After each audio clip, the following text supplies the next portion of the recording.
America ఇరాన్ల మధ్య యుద్ధ వాతావరణం నెలకొన్నప్పటికీ తెర వెనుక శాంతి చర్చలు ఊపందుకున్నాయి.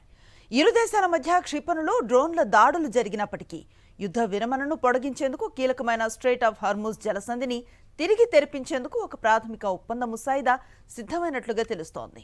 ముగ్గురు ఉన్నతాధికారుల నుంచి అందిన సమాచారం ప్రకారం ఇరు దేశాలు ఒక అవగాహన ఒప్పందానికి చేరువలో ఉన్నట్లుగా సమాచారం.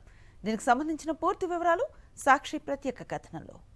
గల్ఫ్ ప్రాంతంలో తీవ్ర ఉద్రిక్తతలు కొనసాగుతున్నప్పటికీ తెర వెనుక దౌత్య విన్యాసాలు వేగంగా జరుగుతున్నాయి.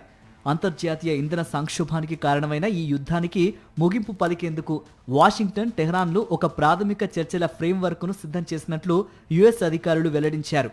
ఈ ఒప్పందం ప్రకారం వివాదాస్పద స్ట్రెయిట్ ఆఫ్ హార్ముజ్ జలసంధిని వాణిజ్య నౌకల కోసం తిరిగి తెరుస్తారు. ప్రతిగా ఇరాన్కు కొన్ని ఆర్థిక ఉపశమనాలు లభించే అవకాశం ఉంది. అయితే ఇరాన్ అణు కార్యక్రమం గురించిన వివాదాన్ని మాత్రం ప్రస్తుతానికి పక్కన పెట్టి తదుపరి చర్చల్లో తేల్చాలని నిర్ణయించారు. ఇరాన్ తన అణు కార్యక్రమాన్ని పూర్తిగా వదిలిపెట్టాలని ట్రంప్ సర్కార్ డిమాండ్ చేస్తోంది. మరోవైపు ఈ ముసాయిదా ఒప్పందంపై అధ్యక్షుడు డొనాల్డ్ ట్రంప్ ఇంకా సంతకం చేయలేదు. అటు ఇరాన్ కూడా దీనిని పూర్తిగా అంగీకరించిందా లేదా అన్నది స్పష్టం కాలేదు. వైట్ హౌస్ అధికారులు సైతం ఈ ఒప్పంద వివరాలను చాలా గోప్యంగా ఉంచుతున్నారు. ఒకవైపు శాంతి చర్చల్లో పురోగతి కనిపిస్తూనే మరోవైపు సరిహద్దుల్లో సైనిక ఘర్షణలు జరగటం గల్ఫ్ ప్రాంతంలో అయోమయాన్ని సృష్టిస్తోంది.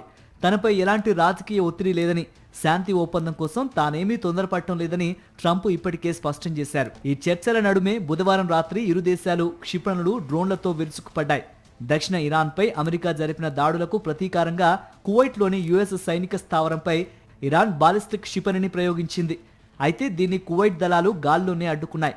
అదే సమయంలో అమెరికా సైన్యం ఇరాన్కు చెందిన 4 డ్రోన్లను కూల్చివేయటమే కాకుండా అక్కడి గ్రౌండ్ కంట్రోల్ స్టేషన్ను ధ్వంసం చేసింది. స్ట్రెయిట్ ఆఫ్ హార్ముజ్ ఇరాన్ చేతుల్లోకి వెళ్లడానికి వీల్లేదని ట్రంప్ పట్టుబడుతూ ఉండగా అమెరికా మళ్లీ దాడులు చేస్తే తీవ్ర పరిణామాలు ఉంటాయని ఇరాన్ సైన్యం హెచ్చరిస్తోంది.